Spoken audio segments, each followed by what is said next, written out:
অবশেষে যুবশক্তি প্রকল্পের টাকা দেওয়া নিয়ে বড় আপডেট সামনে এসেছে। জানা যাচ্ছে যারা আগে যুবশক্তি প্রকল্পের টাকা পেয়েছিলেন তারা সবাই কিন্তু এবার যুবশক্তি প্রকল্পের টাকা পাবেন না। কারণ নতুন করে টাকা দেওয়ার আগে রাজ্য সরকার পুরো ভেরিফিকেশন প্রক্রিয়া শুরু করতে চলেছে। যারা সত্যি এই প্রকল্পের যোগ্য সেটাই এবার খতিয়ে দেখা হবে। এই ভিডিওতে আমরা জানব কি কি ভেরিফিকেশন করা হবে, নতুন আবেদন কিভাবে নেওয়া হবে, আর কাদের আবার নতুন করে আবেদন করতে হবে না। এই ভিডিওটি শেষ পর্যন্ত অবশ্যই দেখবেন এবং বেশি বেশি করে শেয়ার করে দেন, যাতে সবাই গুরুত্বপূর্ণ এই খবরটি জানতে পারে এবং সবাই এই খবরটি জেনে উপকৃত হবেন।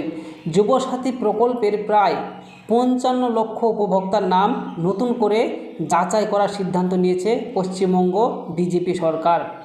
অর্থাৎ আপনারা জানেন সরকার পরিবর্তন সাথে সাথে সমস্ত রকমের কাজের পরিবর্তন দেখা গেছে, সেই রকম এটাতেও পরিবর্তন দেখা যাবে।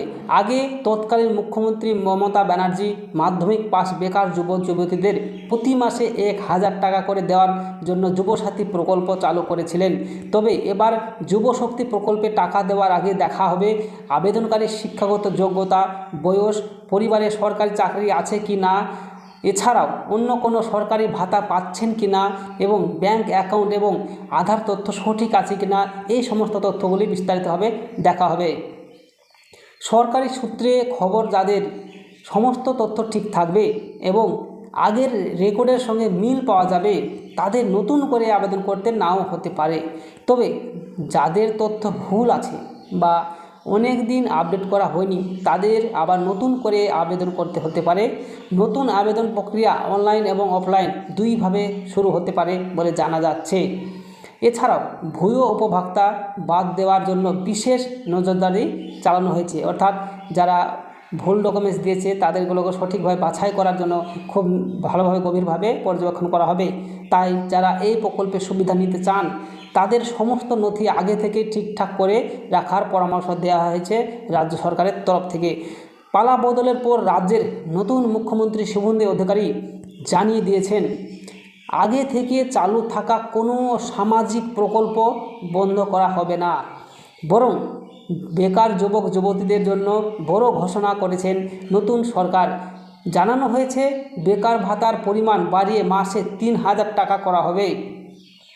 তবে প্রথম দফায় যারা যুবশক্তি প্রকল্পের টাকা পেয়েছিলেন তারা সবাই কিন্তু নতুন যুবশক্তি প্রকল্পের টাকা পাবেন না বলে মনে হচ্ছে। কারণ এবারও প্রত্যেক আবেদনকারীর তথ্য নতুন করে যাচাই করা হবে এবং তাদের ডকুমেন্টস যদি ঠিক থাকে তবেই পাবেন। আবেদনকারীর নথি, আয় এবং চাকরির অবস্থা এবং অন্যান্য তথ্য মিলিয়ে দেখার পরেই সিদ্ধান্ত নেওয়া হবে কে টাকা পাবেন আর কে পাবেন না। অন্যদিকে অন্নপূর্ণা যোজনা নিয়েও বড় আপডেট সামনে এসেছে। জানা যাচ্ছে জুন মাসের শুরু থেকেই এই প্রকল্পের টাকা দেওয়ার প্রস্তুতি অনেক অংশেই এগিয়ে গিয়েছে।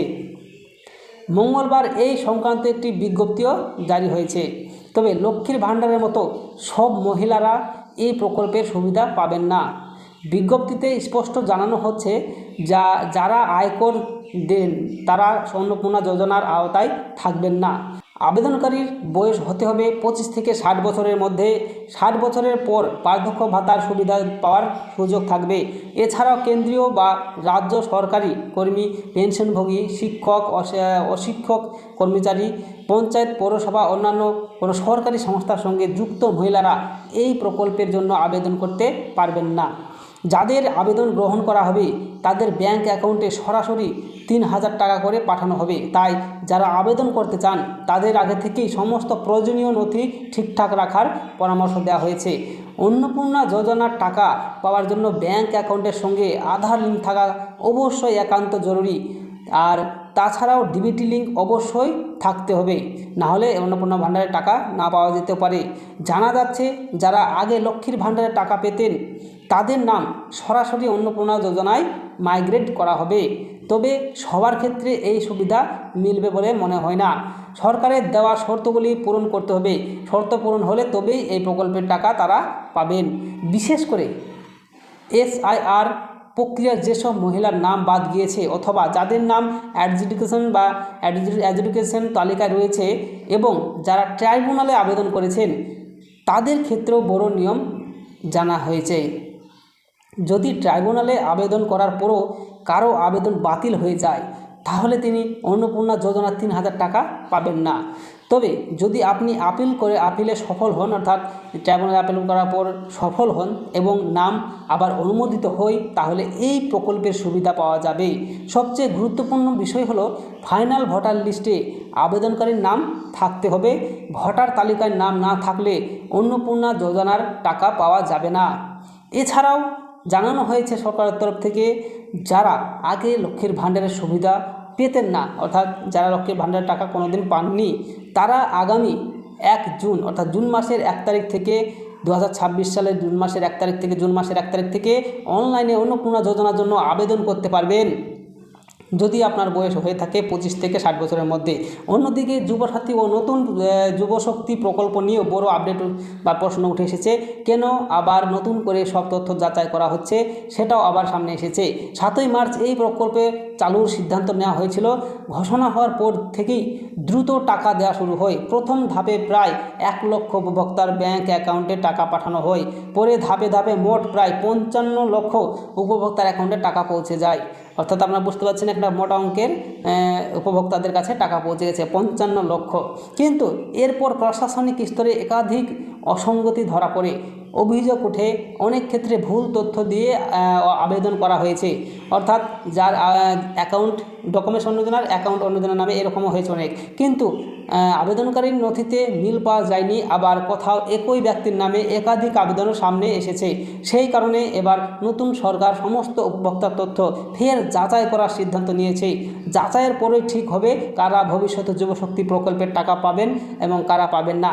খুব অল্প সময়ের মধ্যে যুবসাথী প্রকল্পের টাকা ছাড়ার কারণে উপভোক্তাদের তথ্য যাচাই নিয়ে প্রশাসনের অন্দরেই প্রশ্ন উঠেছে। তখন আমরা দেখেছিলাম অনেকের অ্যাকাউন্টে 2বার করে টাকা ঢুকেছে, অর্থাৎ যুবশক্তি প্রকল্পের এর আগে যুবসাথী ছিল, সেটিতে অনেকেরই 2বার করে টাকা ঢুকেছে। আবার অনেক আবেদনকারীর নথি ঠিকভাবে যাচাই না করেই টাকা পাঠানো হয়েছিল। এমনও অভিযোগ উঠেছিল যে কিছু মানুষ ভুয়ো বা ভুল নথি জমা দিয়েও প্রকল্পের সুবিধা পেয়ে গিয়েছিলেন। এই সমস্ত অভিযোগ প্রশাসনের কাছে জমা পড়ার পরেই নতুন সরকার মনে করেছেন পুরো তথ্য আবার নতুন করে যাচাই করা দরকার। সেই জন্য অর্থাৎ প্রত্যেক আবেদনকারীর সমস্ত কাগজপত্র ফের পরীক্ষা করে দেখা হবে কে সত্যই যোগ্য আর কে অযোগ্য। একই ব্যক্তির অ্যাকাউন্টে 2বার টাকা গিয়েছে কি না সেটা খতিয়ে দেখা হবে, সে কথা জানিয়েছে নতুন সরকার। জানানো হচ্ছে বা জানা যাচ্ছে, মার্চ ও এপ্রিল মাসে যুবসাথী প্রকল্পের জন্য প্রতি মাসে প্রায় 800 কোটি টাকা খরচ হয়েছে। সাধারণত প্রতি মাসের 10 তারিখে এই টাকা ছাড়া হতো, কিন্তু মে মাসের শুরুতেই রাজ্যের সরকার পরিবর্তন হওয়ার কারণে এই মাসে বাংলার বহু যুবক যুবতীর ব্যাংক অ্যাকাউন্টে আর বেকার ভাতার টাকা ঢোকেনি।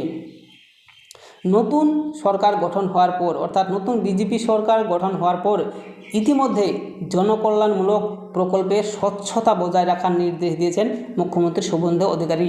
তাই অন্নপূর্ণা যোজনার টাকা 1 জুন অর্থাৎ জুন মাসের 1 তারিখে থেকে শুরু হওয়ার সম্ভাবনা থাকলেও আপাতত যুবশক্তি বা বেকার ভাতার টাকা বন্ধই থাকবে। অর্থাৎ পুনরায় যাচাইয়ের কাজ শেষ না হওয়া পর্যন্ত নতুন করে কোনো টাকা দেওয়া হবে না, এটা জানা যাচ্ছে। যারা আবেদন করেছেন তাদের সমস্ত নথি যাচাই করা হবে। প্রশাসনের মতে সেই প্রক্রিয়া সম্পূর্ণ না হওয়া পর্যন্ত টাকা ছাড়া হবে না। উল্লেখযোগ্য বিষয় হলো যুবসাথী প্রকল্পের আবেদন শুধু শিবিরে নয়, অনলাইনেও নেওয়া হয়েছিল। 15 ফেব্রুয়ারি থেকে 26শে ফেব্রুয়ারি পর্যন্ত আবেদন জমা নেওয়ার কাজ চলেছিল। আপনারা সকলেই জানেন যারা যুবসাথী অনলাইন করেছিলেন যে 15 ফেব্রুয়ারি থেকে 26শে ফেব্রুয়ারি পর্যন্ত অনলাইন হয়েছিল। এরপর খুব দ্রুত টাকা দেওয়ার শুরু হয়ে যাওয়ায় তথ্য নিয়ে অনেক সংশয় থেকে যায়। তবে প্রশাসনের দাবি, শিবিরে জমা পড়া সমস্ত আবেদন ইতিমধ্যে ডিজিটাইজ করা হয়েছে, অর্থাৎ আবেদনকারীদের সমস্ত তথ্য ও নথি এখন রাজ্য সরকারের ডেটাবেসে রয়েছে। তাই পুনরায় যাচাই করতে কোনো বড় সমস্যা হবে না বলেই মনে করছে প্রশাসনিক মহল। এছাড়াও নির্বাচন ঘোষণার কারণে আগের সরকার অনেক আবেদনকারীর অ্যাকাউন্টে টাকা পাঠাতে পারেনি, অর্থাৎ অনেকে আবেদন করেছিলেন কিন্তু এখনও পর্যন্ত তাদের ব্যাংক অ্যাকাউন্টে কোনো রকম টাকা পৌঁছায়নি। আপনারা জানেন যারা যুবসাথী প্রকল্পের জন্য আবেদন করেছিলেন সকলে কিন্তু টাকা পাননি। অল্প সংখ্যক মানুষ টাকা পেয়েছিলেন। নির্বাচন ঘোষণা হয়ে যাওয়ার কারণেই অনেক আবেদনকারীর টাকা আটকে গিয়েছিল। তাই এখন রাজ্যবাসীর নজর রয়েছে নতুন ডবল ইঞ্জিন সরকার অর্থাৎ ভাজপা সরকার উপরে থাকার আবেদনগুলিকে নিয়ে কী সিদ্ধান্ত নেই তার উপর মানুষের চক্ষু রয়েছে। সুতরাং বুঝতেই পারছেন, যুবসাথী প্রকল্পে যারা আগে টাকা পেয়েছেন এবং যারা আবেদন জমা করেছিলেন, অনলাইন হোক বা অফলাইন যেভাবে হোক না কেন, প্রত্যেকের জমা দেওয়ার সমস্ত নথি এবার নতুন করে যাচাই করা হবে। আবেদনকারীর বয়স ঠিক আছে কি না, তিনি সত্যই মাধ্যমিক পাস করেছেন কি না, মাধ্যমিকের সার্টিফিকেট ও মার্কশিট সঠিক রয়েছে কি না, সব কিছু পরীক্ষা করা হবে। সব কিছু পরীক্ষা করার পর সে যদি যোগ্য হয় তবেই সে টাকা পাবে। পাশাপাশি ভোটার কার্ড, আধার কার্ড এবং অন্যান্য পরিচয়পত্র যাচাই করা হবে। এমনকি এসআইআর তালিকায় কারো নাম বাদ গিয়েছে কি না সেটাও খতিয়ে দেখা হবে। কারণ এসআইআর তালিকা থেকে যদি নাম বাদ যায় তাহলে তো সে ভারতের নাগরিক নয়। ভারতের নাগরিক না হলে অর্থাৎ পশ্চিমবঙ্গের নাগরিক না হলে সে টাকা পাবে না। সব তথ্য যাচাই করার পর যদি আবেদনকারীকে যোগ্য বলে মনে করা হয় তবেই সরকার তার ব্যাংক অ্যাকাউন্টে টাকা পাঠানোর সিদ্ধান্ত নেবে। তবে কবে থেকে আবার টাকা দেওয়া শুরু হবে সেই নির্দিষ্ট তারিখ এখনও সরকারিভাবে ঘোষণা করা হয়নি। আপাতত সরকার শুধু জানিয়েছে যে পুরনো সমস্ত আবেদন পুনরায় ভেরিফিকেশন করা হবে। এত বিপুল সংখ্যক আবেদন ও নথি যাচাই করতে কিছুটা সময় লাগতে পারে বলে মনে করা হচ্ছে সরকারের পক্ষ থেকে। তাই টাকা পেতেও কিছুটা দেরি হতে পারে। অন্যদিকে যারা আগে আবেদন করতে পারেননি, বিশেষ করে বয়স কম থাকার কারণে যারা আবেদন করতে পারেননি, যারা তখন সুযোগ পাননি, তাদের চিন্তার কিছু নেই। কারণ ভবিষ্যতে নতুন করে আবেদন করার বা আবেদন নেওয়ার সম্ভাবনা রয়েছে। অর্থাৎ যারা আগে যুবসাথী প্রকল্পে আবেদন করেননি বা টাকা পাননি তারাও পরবর্তীতে আবেদন করার সুযোগ পেতে পারেন। পরবর্তী সময়ে এই প্রকল্পের নিয়ে নতুন যে কোনো আপডেট এলে আমরা আপনাদেরকে সেই আপডেটটি সঙ্গে সঙ্গে জানানোর চেষ্টা করব। প্রতিটি তথ্য ভিডিওর মাধ্যমে জানিয়ে দেব।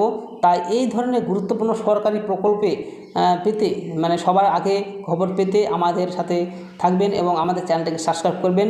এবং যারা আমাদের সাথে রয়েছেন তারা অবশ্যই আমাদের এই ভিডিওটিকে আপনার বন্ধু বান্ধব সকলকে শেয়ার করবেন যেন এই গুরুত্বপূর্ণ তথ্যটি, গুরুত্বপূর্ণ আপডেটটি তারা জানতে পারে। ধন্যবাদ সকলকে, সঙ্গে থাকবেন। Thank you.